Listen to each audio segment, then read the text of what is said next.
ஓம் சக்தி. சக்தி மாலை இருமுடி விழா வருகின்ற 15 டிசம்பர் 2024 முதல் 10 பிப்ரவரி 2025 வரை நடைபெற உள்ளது.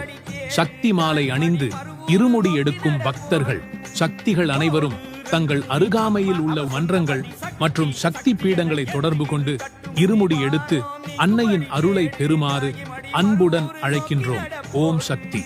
போடு அம்மா சக்தி ஏந்து வாரோ நீங்குபடி கேடு தாயி மடி மறுவூரு நோக்கி நட போடு.